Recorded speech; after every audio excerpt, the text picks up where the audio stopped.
Silly butts, we back. Let's get it. You gotta think better. Magic Johnson or Larry Bird? If you ask me, I don't know, man. They both two greats. But I low-key leaning towards Larry, though, man. I like the way Larry been playing these last videos that I've been watching. But drop some in the comments. We about to find out right now what my dude Johnny Arnett thing. And if you ain't never checked out Johnny Arnett, make sure you go click on that button and go check him out. Like his video, too. But like this one, too. Silly butt, let's get it.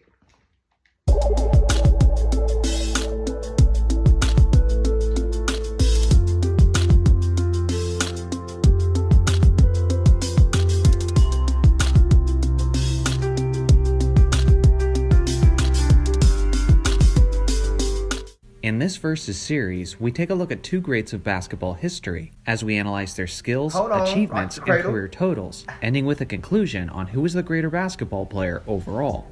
Today, our matchup is the man known for his magic on the court, Irving Johnson, versus Larry legend, Larry Bird. Both legends spent the entirety of their career with one of the most prestigious franchises of NBA history. Magic played 13 seasons with the Los Angeles Lakers, and Bird played 13 seasons with the Boston Celtics. Magic was a 6'9" point guard who weighed around 215 pounds. Larry was a 6'9" small forward/power forward who weighed around 220 pounds. Two men who were each accredited with saving the NBA in the 1980s. Two men who each have an argument of being the greatest player of their era. Hey, if it's one thing I gotta say before this video get too far into it, is Magic Johnson was a 6'9" point guard. That's crazy. Like, you not understanding like how different that is. I mean, you got these 6 foot point guards like Chris Paul, 6'1" and Steve Nash, and you got 6'2" Dame Lillard's, Steph Curry's, 6'3", 6'4". That's like the kind of the tallest I ever seen a point guard in this new era of basketball, like Russell Westbrook and John Wall, Michael Kidd Gilchrist, if y'all know who that is. But yeah, man, like I don't really understand how the Magic made how the Lakers made Magic. I'm talking about how the Magic made Magic. But how the Lakers make Magic a whole point guard at 6'9". Man, he's about as tall as like KD, like LeBron. That's crazy. Man, I don't know, man. I don't know. That really don't make no sense to me though. Like, for real. Like, he really was getting over though. Like, imagine him guarding like Isaiah Thomas or somebody like that. Like, dude, you got like a whole 6 foot advantage on height against them. Like, like he probably was taller than his own teammates. I mean, his own like point guard. I mean, his shooting guard and small forward teammates. Like, he could have been a power forward for real, for real. Like, let's get into the video, man, because I'm ready to figure out who they got better. You know what I mean? But as you clearly can see right here, one guy's a point guard, the other guy's a small forward. That is two different positions. You see what I'm saying? But anyways, you know me, I don't want to talk y'all head off. But like the video, let's get it. We'll compare these two greats with 5 major categories, which sometimes vary in categories depending on positions and play styles. In this video, for these two icons of basketball, the categories are scoring, facilitating, rebounding, defense, and accolades. First off, scoring. Magic Johnson was a much better scorer than people typically give him credit for, especially when you consider how he's one out of only 2 players to average over 10 assists per game for his career. Despite the fact that his #1 priority was usually to get his teammates going, he still managed to consistently get his, as he averaged 19.5 points per game over the course of his career. He was a great finisher around the rim, and he managed to get himself more clean looks than most, since the defense always had to be on their heels because of his ability to find the open man. This led him to be extremely efficient throughout his career, as he shot 52% from the field over his 13 seasons, which is almost unheard of by point guard standards. He also was a tremendous free throw shooter, hitting 84.8% of his attempts over his career, and even led the league in overall free throw percentage in 1989. Now Bird, on the other hand, is immediately known for his scoring. He was also a 6'9" small forward with a high release point on his jumper, so contesting his shots was quite difficult. With his fantastic footwork, his underrated handles, his finesse around the basket, and lethal perimeter shooting, he averaged 24.3 points over the course of his career. He never led the league in scoring, but unlike Magic, he was right around the top of the list on several occasions. As far as perimeter scorers go, Bird has an argument for being the most efficient scorer in NBA history. He led the league in free throw percentage 4 times, and he also had 2 50-40-90 seasons in his career, which is the second most in NBA history. Hey y'all, before they go too far, somebody drop in the comments what the 50-40-90 percentage thing is. I'm not hip to that. Like, I'm sorry that I've been playing basketball and seem like some sort of basketball analyst or whatever y'all can consider me. I just be reacting to these people because these is greats and I love watching them play. But what is the 50-40-90? What is that? I'm trying to figure that out. So if you about to get on my heels, because I don't know, spare me. Once again, I've asked again to spare me. But yeah, I'm trying to find out what that means. So do me a favor and let me know. So let's get it. The only player with more 50-40-90 seasons was the Hall of Famer Steve Nash.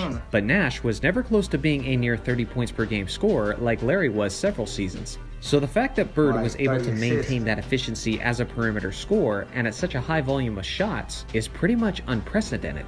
Magic gets some bonus points for being a capable and efficient scorer even while being an all-time leader in assists. But even with that being said, it's still not enough to close the gap between him and the all-around-the-court threat that is Larry Bird. Scoring goes to Larry Bird. Second up is facilitating. Now, I alluded to this in the previous topic, but Magic is arguably and probably considered by most as the greatest passer of all time. He has the highest assists per game average in NBA history at 11.2, and he led the league in assists 4 times. It's easy to simply look at the numbers and say that Magic was the best passer on his team, but he was so much more than just that. Magic was the engine that drove the Showtime Lakers' high-octane offense. Magic was obsessed with pushing the tempo nearly every time the Lakers gained possession, and it resulted in many easy buckets for his slashing teammates. His ability to make smart split-second decisions is unmatched, and his court vision would have you swearing that he has eyes in the back of his head with the passes he was consistently making. On top of all of that, he was a 6'9" point guard, so interfering with some of his higher passes was nearly impossible for many of his smaller defenders. Now, Bird was a much better distributor than most people realize. He started his career as a power forward, and if he had remained in that position, then he would probably be known today as the greatest passing power forward of all time. He shared a similar ability to Magic in terms of their incredible court vision, and he's been praised by Magic on numerous occasions for that exact skill. He averaged 6.3 assists on his career, averaging as high as 7.6 in 1987. He was usually not among the assist leaders of the league, but he was consistently among the leaders at his position. The same way Magic got bonus points in the scoring category, Bird also gets bonus points in the facilitating category, as it was remarkable that Bird assisted his teammates as often as he did when you consider the fact that Bird chose to shoot the ball nearly 50% more often than Magic Johnson did. Still, unless you're a gold medalist in mental gymnastics, facilitating clearly has to go to Magic, as his incredible ability to make his teammates better is simply one of a kind. Third up is rebounding.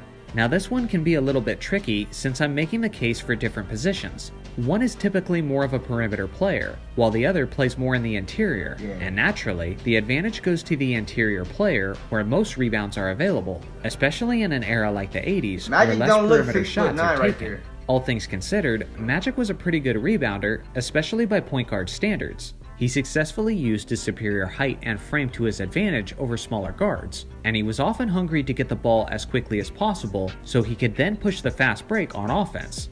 Hey, y'all see that face he making right there? That's that fake you make right there.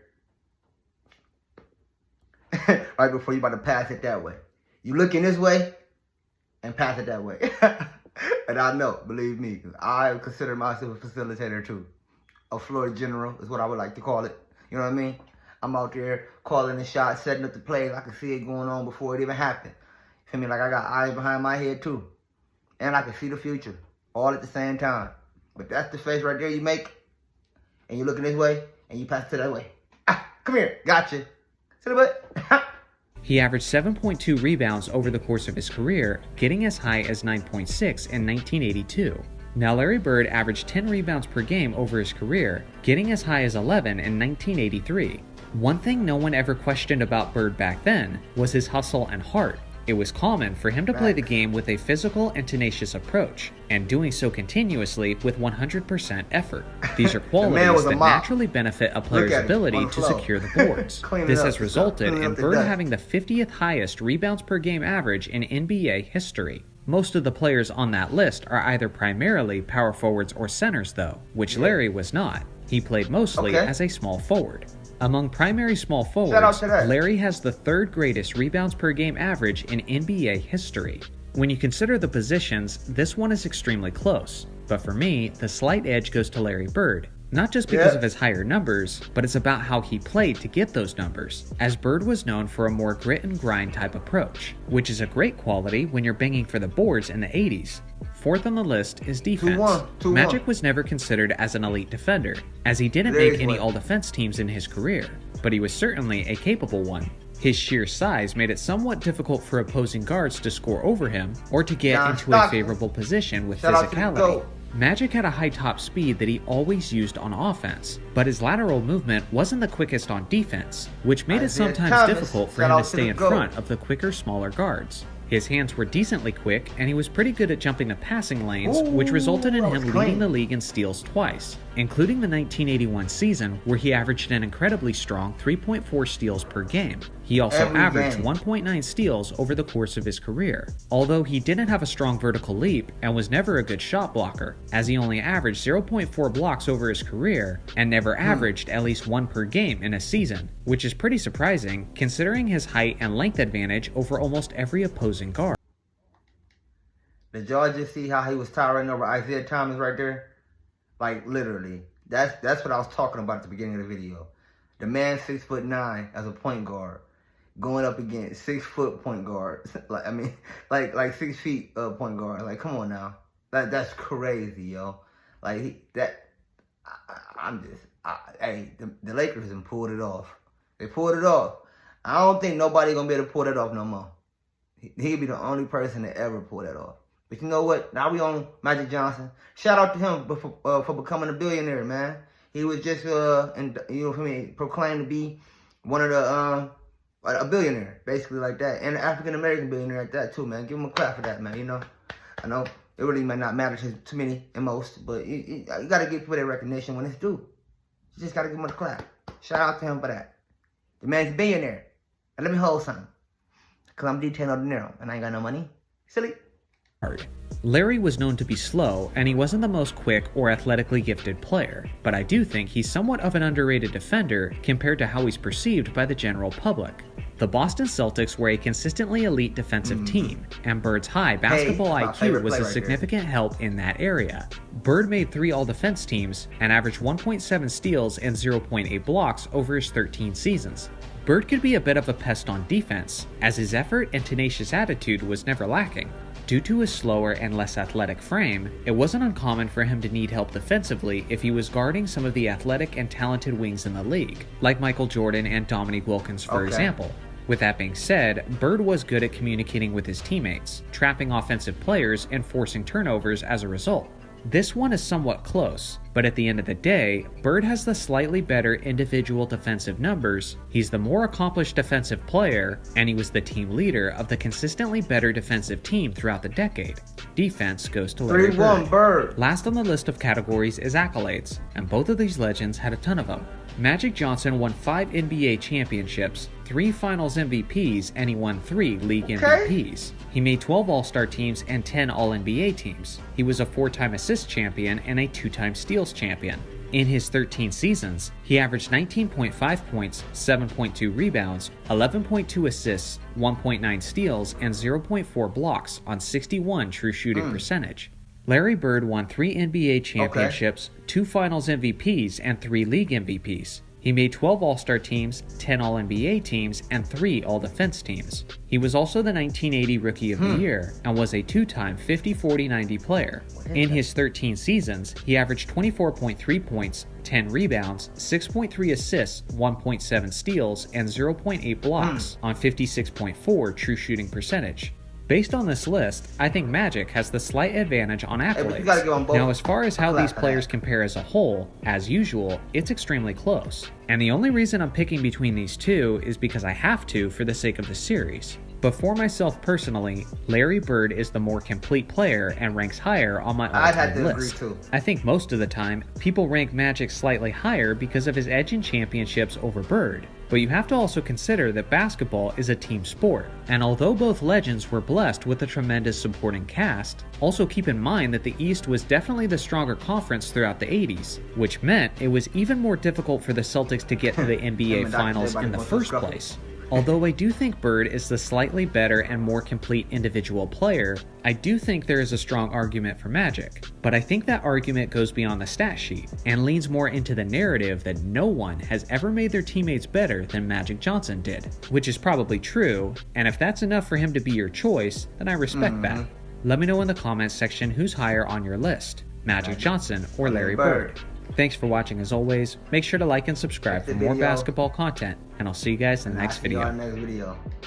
I know I ain't been here in a while, but you know what, your boy had to go get chopped up, you know what I mean? Lined up, cleaned up and everything for y'all, you know what I mean? I know y'all was tired of looking at me like some homeless guy on camera or something like that. I mean, let anybody tell y'all, I am homeless.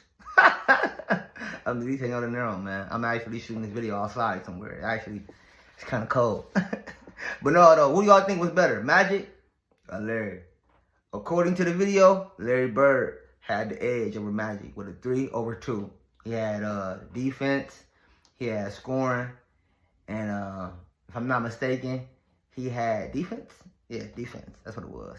And Magic had facilitating, and he had accolades, which is the reason why a lot of people probably put Magic over Larry Bird. At least that's what the guy in the video was talking about. He was saying that they picked Magic over Bird because Magic won more championships.